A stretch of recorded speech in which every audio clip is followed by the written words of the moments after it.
Oblivion isn't the kind of thing to talk about at dinner parties.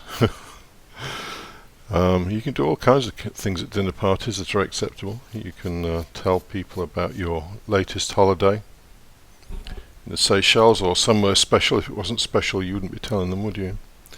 So you can piss all over them with your stories of your latest holiday or the new car that you've got or your new big house. But do not talk about Oblivion. It will stop the conversation in an instant and you will never be invited to a dinner party again. Which might be a blessing in disguise, but that's for you to decide.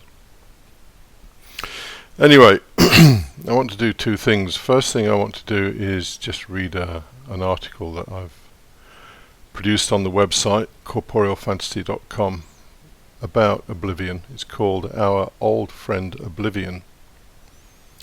And before I do that, I just want to make a few comments. The first thing to say is that while the concept of Oblivion may seem a bit kind of scary, the reality is that most of us tend towards Oblivion much of the time. So the French have this term petit mort, which is essentially little death, and it's used usually in reference to orgasm for however long, I don't know, 5, 10, 20 seconds.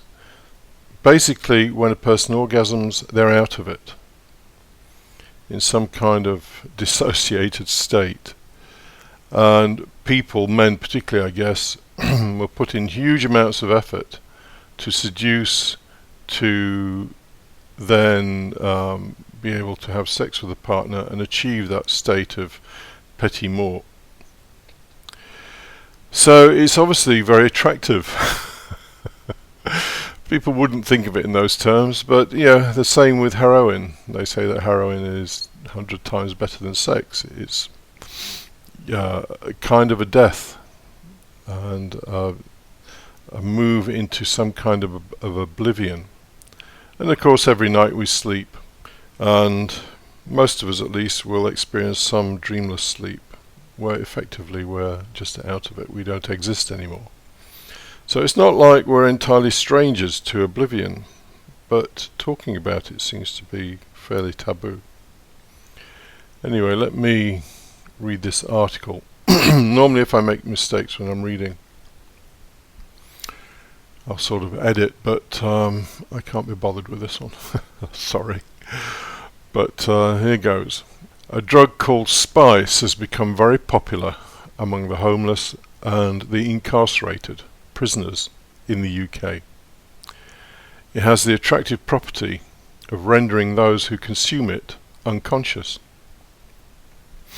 A recent article in the Guardian newspaper carried multiple photographs of homeless people laying unconscious in the street while the rest of society just walked past.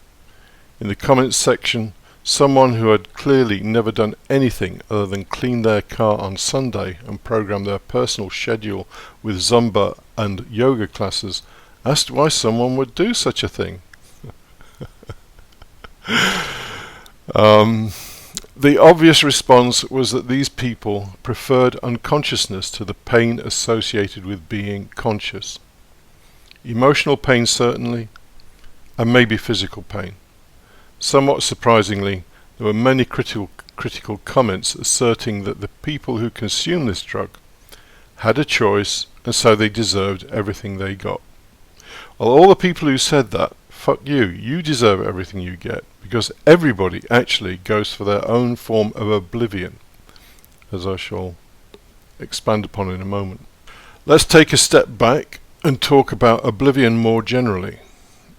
I spent a great deal of time in the north of England, and oblivion by alcohol was a favourite pastime of a fairly large percentage of the population.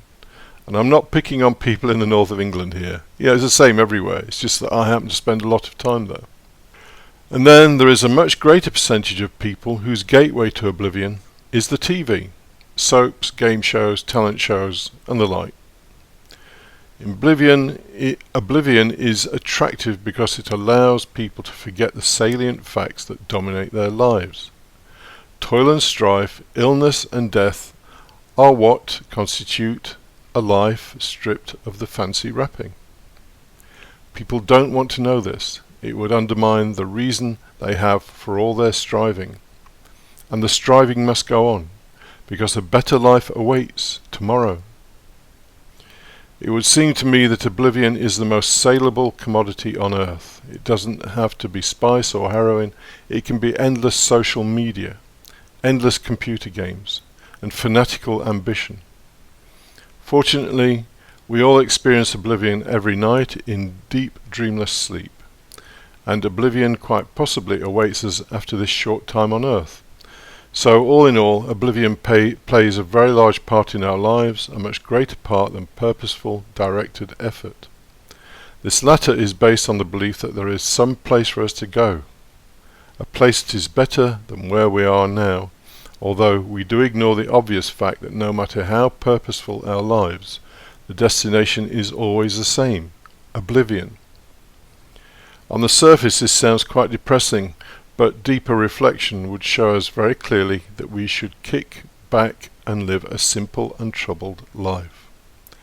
Epicurus said that the essentials of life are easily got, for many people anyway.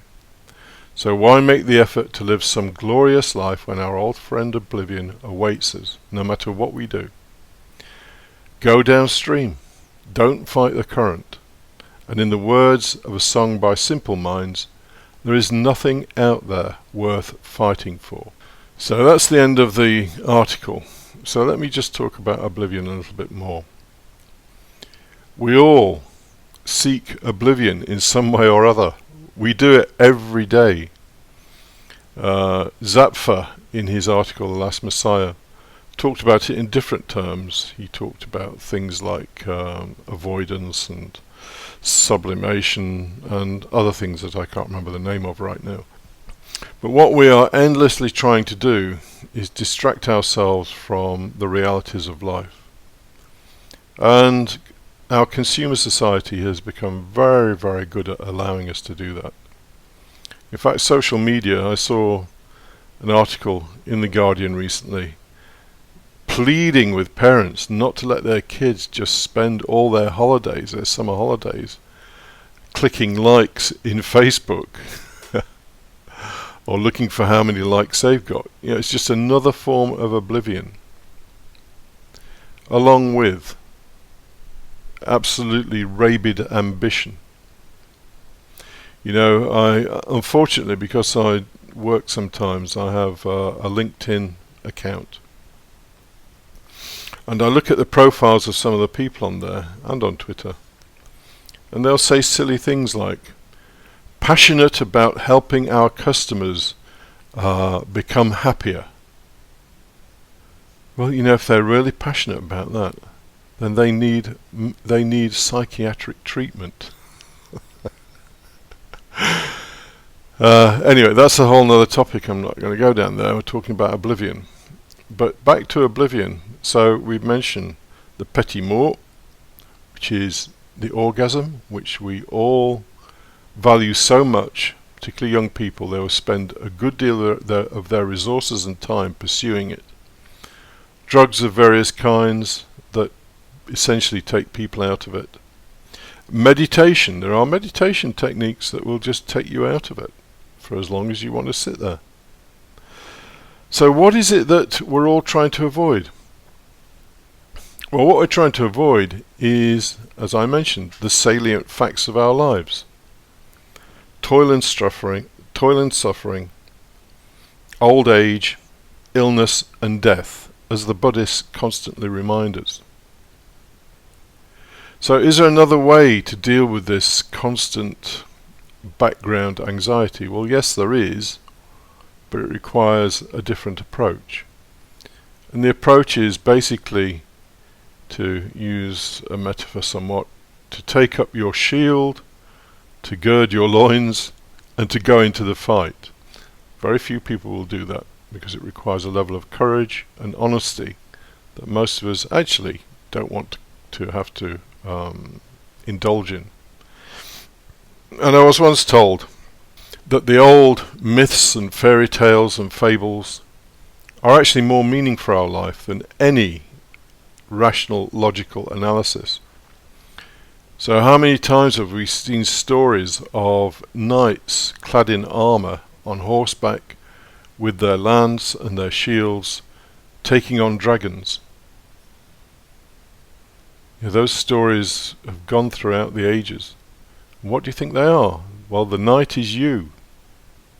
The armour is your own understanding and courage. And the lance is your determination to not back away from the dragon and to actually pierce it with your understanding. So, that's the way that we need to deal with these things. Unfortunately, that isn't the way most people deal with it. And what's the outcome of doing that? Well, the outcome of doing it is that you no longer have that neurosis. You no longer feel the need to seek oblivion. In fact, you might even welcome the oblivion that comes after the death of the body. But you don't need to seek it during life because you're not avoiding. It's a wholly different approach to the one that is being offered to people by, essentially people who want to make money. Movies, TV, social media, alcohol, drugs. Let's face it, huge industries based around those things, just so that we can achieve some kind of oblivion, because we need it, and we need it because we're not strong enough and courageous enough to go and face the demons that are lurking about in our unconscious day after day.